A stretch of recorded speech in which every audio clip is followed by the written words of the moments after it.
నాకు జన్మనిచ్చిన నా తల్లిదండ్రులకు, నాకు బతుకునిచ్చిన నా షాద్ నగర్ గడ్డకు, 4.5 దశాబ్దాల కిందట ఈ ఊర్లో అడుగుపెట్టాం.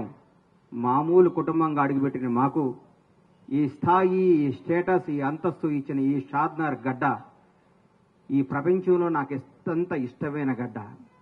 అలాగే నా జీవితానికి అర్థం చెప్పి నేనున్నాను అని నన్ను ముందుకు నడిపించిన నా దైవ సమానులు పవన్ కళ్యాణ్ గారికి ఈ సందర్భంగా ఇంకొకసారి హృదయపూర్వక కృతజ్ఞతలు తెలియజేసుకుంటూ నా అడుగు ముందుకేస్తున్నాను.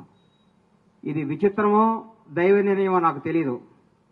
నేను హైదరాబాద్ మెగాస్టార్ చిరంజీవి గారిని చూద్దామని పోయా. ఫస్ట్ ఆయన హీరోగా నటించిన సినిమా నా థియేటర్లో ఆడుతుంది. ఈరోజు ఇక్కడ సంకల్ప యాత్ర మొదలు పెడుతున్నా. ఎందుకంటే నాకు అదృష్టం ఏముంది, ఇది సంకల్పం. ఓ రోజు ఉదయాన్నే 4 4:30 నేను నిద్రలేసే అలవాటు.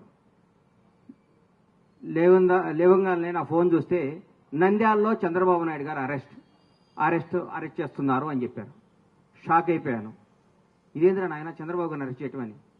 నేను అనుకున్నాను చంద్రబాబు గారిని గుంటూరు తీసుకొస్తారు, అక్కడ బెయిల్ ఇస్తారు.